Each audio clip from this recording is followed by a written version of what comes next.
This is Ancient Tales Told, where we walk the winding path of folklore through misted moors and forgotten realms. If these stories stir something in you, like and subscribe to help keep the wonders of worlds old alive, one tale at a time. Among the fairy tales of Scotland lies a story that feels both timeless and strangely familiar. Goldtree and Silvertree is a tale of jealousy, beauty, and escape. A queen's envy turned deadly, and a daughter's fate tied to a hidden truth. Its themes echo those found in Snow White, though the telling here is older, colder, and far more mysterious. So settle in and let the tale unfold.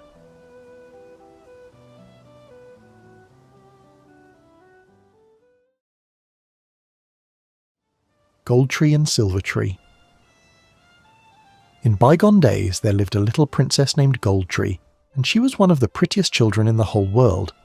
Although her mother was dead, she had a very happy life, for her father loved her dearly and thought that nothing was too much trouble so long as it gave his little daughter pleasure. But by and by he married again, and then the little princess's sorrows began.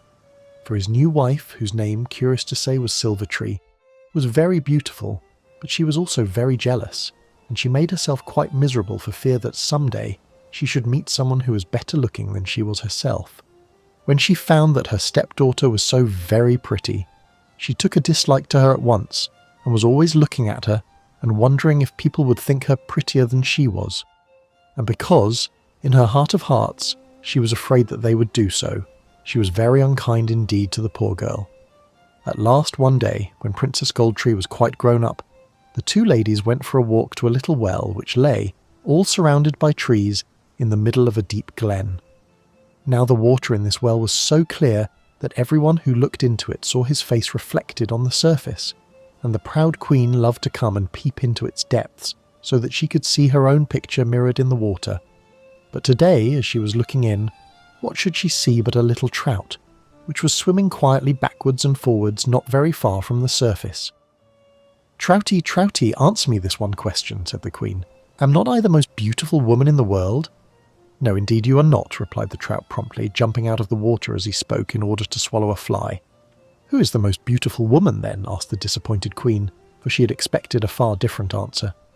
"Thy stepdaughter, the Princess Goldtree, without a doubt," said the little fish. Then, frightened by the black look that came upon the jealous queen's face, he dived to the bottom of the well. It was no wonder that he did so, for the queen's expression was not pleasant to look at, as she darted an angry glance at her fair young stepdaughter, who was busy picking flowers some little distance away. Indeed, she was so annoyed at the thought that anyone should say that the girl was prettier than she was, that she quite lost her self-control. And when she reached home, she went up in a violent passion to her room and threw herself on the bed, declaring that she felt very ill indeed. It was in vain that Princess Goldtree asked her what the matter was and if she could do anything for her. She would not let the poor girl touch her, but pushed her away as if she had been some evil thing. So at last the princess had to leave her alone and go out of the apartment, feeling very sad indeed. By and by the king came home from his hunting, and he at once asked for the queen.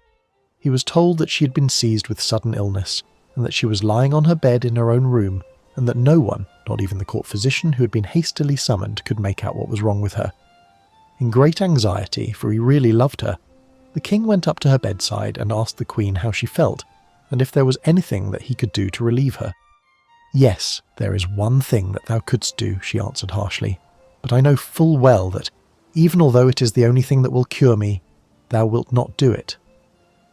"Nay," said the king, "I deserve better words at thy mouth than these, for thou knowest that I would give thee aught thou carest to ask, even if it be the half of my kingdom." "Then give me thy daughter's heart to eat," cried the queen, "for unless I can obtain that, I will die, and that speedily." She spoke so wildly and looked at him in such a strange fashion that the poor king really thought that her brain was turned, and he was at his wit's end what to do. He left the room and paced up and down the corridor in great distress, until at last he remembered that that very morning the son of a great king had arrived from a country far over the sea, asking for his daughter's hand in marriage. "Here is a way out of the difficulty," he said to himself. "This marriage pleaseth me well, and I will have it celebrated at once. Then, when my daughter is safe out of the country, I will send a lad up the hillside, and he shall kill a he-goat, and I will have its heart prepared and dressed, and send it up to my wife. Perhaps the sight of it will cure her of this madness." So he had the strange prince summoned before him, and told him how the queen had taken a sudden illness that had wrought on her brain, and had caused her to take a dislike to the princess, and how it seemed as if it would be a good thing if with the maiden's consent the marriage could take place at once, so that the queen might be left alone to recover from her strange malady.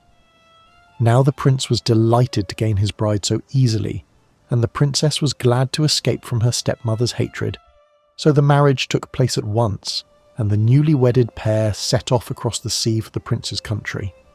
Then the king sent a lad up the hillside to kill a he-goat, and when it was killed he gave orders that its heart should be dressed and cooked, and sent to the queen's apartment on a silver dish.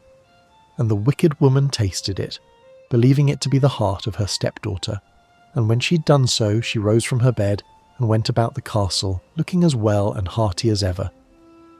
I am glad to be able to tell you that the marriage of Princess Goldtree, which had come about in such a hurry, turned out to be a great success, for the prince whom she had wedded was rich and great and powerful, and he loved her dearly, and she was as happy as the day was long. So things went peacefully on for a year.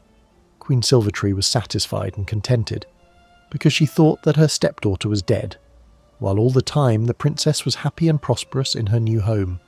But at the end of the year it chanced that the queen went once more to the well in the little glen, in order to see her face reflected in the water. And it chanced also that the same little trout was swimming backwards and forwards, just as he had done the year before, and the foolish queen determined to have a better answer to her question this time than she had last. "Troutie, Troutie," she whispered, leaning over the edge of the well, "am not I the most beautiful woman in the world?" "By my troth thou art not," answered the trout in his very straightforward way. "Who is the most beautiful woman then?" asked the queen, her face growing pale at the thought that she had yet another rival. "Why, your majesty's stepdaughter, the Princess Goldtree, to be sure," answered the trout. The queen threw back her head with a sigh of relief. "Well, at any rate, people cannot admire her now," she said, "for it is a year since she died. I ate her heart for my supper." "Art thou sure of that, your majesty?" asked the trout with a twinkle in his eye. "Methinks it is but a year since she married the gallant young prince who came from abroad to seek her hand, and returned with him to his own country." When the queen heard these words, she turned quite cold with rage, for she knew that her husband had deceived her, and she rose from her knees and went straight home to the palace, and hiding her anger as best she could, she asked him if he would give orders to have the longship made ready, as she wished to go and visit her dear stepdaughter, for it was such a very long time since she'd seen her. The king was somewhat surprised at her request, but he was only too glad to think that she had got over her hatred towards his daughter, and he gave orders that the longship should be made ready at once. Soon it was speeding over the water, its prow turned in the direction of the land where the princess lived, steered by the queen herself, for she knew the course that the boat ought to take, and she was in such haste to be at her journey's end that she would allow no one else to take the helm. Now it chanced that Princess Goldtree was alone that day, for her husband had gone a-hunting, and as she looked out of one of the castle windows she saw a boat coming sailing over the sea towards the landing place. She recognised it as her father's longship, and she guessed only too well whom it carried on board. She was almost beside herself with terror at the thought, for she knew that it was for no good purpose that Queen Silvertree had taken the trouble to set out to visit her, and she felt that she would have given almost anything she possessed if her husband had but been at home. In her distress she hurried into the servants' hall. "Oh, what shall I do? What shall I do?" she cried. "For I see my father's longship coming over the sea, and I know that my stepmother is on board, and if she hath a chance she will kill me, for she hateth me more than anything else upon earth." Now the servants worshipped the ground that their young mistress trod on, for she was always kind and considerate to them, and when they saw how frightened she was, and heard her piteous words, they crowded around her as if to shield her from any harm that threatened her. "Do not be afraid, your highness," they cried. "We will defend thee with our very lives if need be. But in case thy lady stepmother should have the power to throw any evil spell over thee, we will lock thee in the great mullioned chamber, then she cannot get nigh thee at all." Now the mullioned chamber was a strong room, which was in a part of the castle all by itself, and its door was so thick that no one could possibly break through it, and the princess knew that if she were once inside the room, with its stout oaken door between her and her stepmother, she would be perfectly safe from any mischief that that wicked woman could devise. so she consented to her faithful servant's suggestion and allowed them to lock her in the mullioned chamber. So it came to pass that when Queen Silvertree arrived at the great door of the castle and commanded the lackey who opened it to take her to his royal mistress, he told her, the princess, with a low bow, that that was impossible because the princess was locked in the strong room of the castle and could not get out because no one knew where the key was. Which was quite true, for the old butler had tied it round the neck of the prince's favourite sheepdog and had sent him away to the hills to seek his master. "Take me to the door of the apartment," commanded the queen. "At least I can speak to my dear daughter through it." And the lackey, who did not see what harm could possibly come from this, did as he was bid. "If the key is really lost, and thou canst not come out to welcome me, dear Gold-tree," said the deceitful queen, "at least put thy little finger through the keyhole that I may kiss it." The princess did so, never dreaming that evil could come to her through such a simple action. But it did. For instead of kissing the tiny finger, her stepmother stabbed it with a poison needle, and so deadly was the poison that, before she could utter a single cry, the poor princess fell, as one dead, on the floor. When she heard the fall, a smile of satisfaction crept over Queen Silvertree's face. "Now I can say that I am the handsomest woman in the world," she whispered, and she went back to the lackey who stood waiting at the end of the passage, and told him that she had said all that she had to say to her daughter, and that now she must return home. So the man attended her to the boat with all due ceremony, and she set sail for her own country. And no one in the castle knew that any harm had befallen their dear mistress, until the prince came home from his hunting with the key of the mullioned chamber, which he had taken from his sheepdog's neck, in his hand. He laughed when he heard the story of Queen Silvertree's visit, and told the servants that they had done well. Then he ran upstairs to open the door and release his wife. But what was his horror and dismay when he did so to find her lying dead at his feet on the floor. He was nearly beside himself with rage and grief, and because he knew that a deadly poison such as Queen Silvertree had used would preserve the princess's body, so that it had no need of burial, he had it laid on a silken couch and left in the mullioned chamber, so that he could go and look at it whenever he pleased. He was so terribly lonely, however, that in a little time he married again, and his second wife was just as sweet and as good as the first one had been. This new wife was very happy.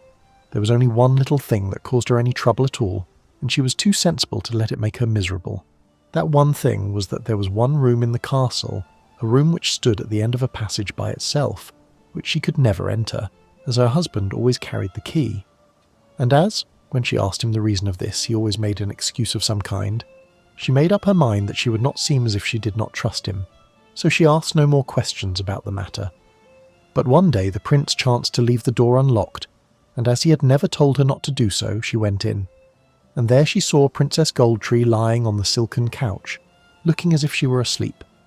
"Is she dead, or is she only sleeping?" she said to herself, and she went up to the couch and looked closely at the princess. And there, sticking in her little finger, she discovered a curiously shaped needle. "There hath been evil work here," she thought to herself.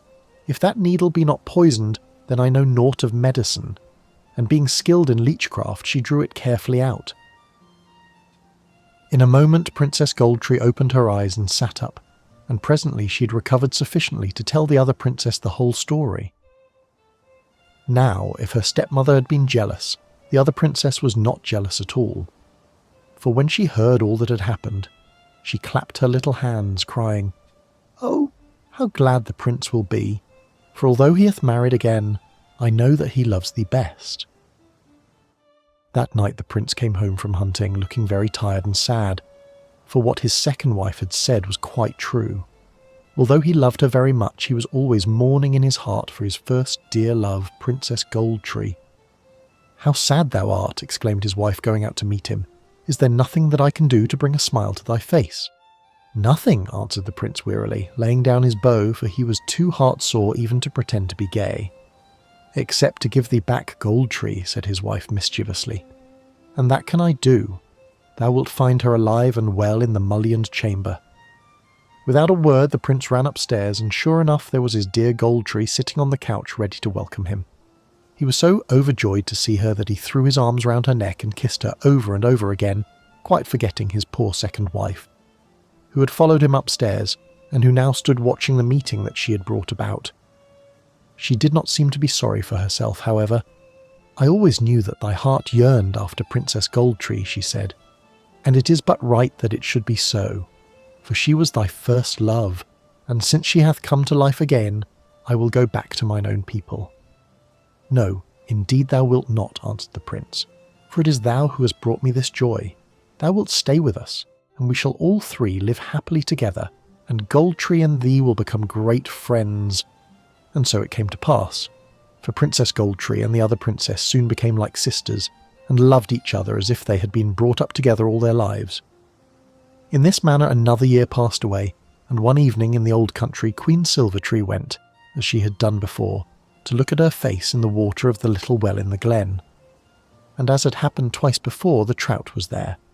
"Troutie, Troutie," she whispered, "am not I the most beautiful woman in the world?"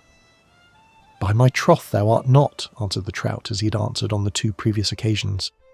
"And who dost thou say is the most beautiful woman now?" asked the queen, her voice trembling with rage and vexation. "I have given her name to thee these 2 years back," answered the trout. "The Princess Goldtree, of course." "But she is dead," laughed the queen. "I am sure of it this time, for it is just a year since I stabbed her little finger with a poisoned needle, and I heard her fall down dead on the floor." "I would not be so sure of that," answered the trout, and without saying another word he dived straight down to the bottom of the well. After hearing his mysterious words, the queen could not rest, and at last she asked her husband to have the long ship prepared once more, so that she could go and see her stepdaughter. The king gave the order gladly, and it all happened as it had happened before.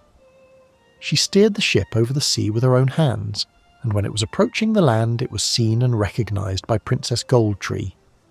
The prince was out hunting, and the princess ran in great terror to her friend the other princess, who was upstairs in her chamber. "Oh, what shall I do? What shall I do?" she cried. "For I see my father's longship coming, and I know that my cruel stepmother is on board, and she will try to kill me, as she tried to kill me before. Oh, come, let us escape to the hills." "Not at all," replied the other princess, throwing her arms round the trembling Goldtree. "I am not afraid of thy lady stepmother. Come with me, and we will go down to the seashore to greet her."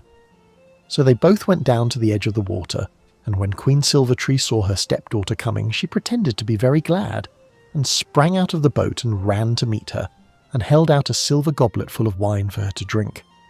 "'Tis rare wine from the east," she said, "and therefore very precious. I brought a flagon with me, so that we might pledge each other in a loving cup." Princess Goldtree, who was ever gentle and courteous, would have stretched out her hand for the cup, had not the other princess stepped between her and her stepmother. "Nay, madam," she said gravely, looking the queen straight in the face. "It is the custom in this land for the one who offers a loving cup to drink from it first herself." "I will follow the custom gladly," answered the queen, and she raised the goblet to her mouth. But the other princess, who was watching for closely, noticed that she did not allow the wine that it contained to touch her lips. So she stepped forward and, as if by accident, struck the bottom of the goblet with her shoulder. Part of its contents flew into the queen's face, and part, before she could shut her mouth, went down her throat. So because of her wickedness, she was, as the good book says, caught in her own net, for she had made the wine so poisonous that, almost before she had swallowed it, she fell dead at the 2 princesses' feet. No one was sorry for her, for she really deserved her fate, and they buried her hastily in a lonely piece of ground, and very soon everybody had forgotten all about her.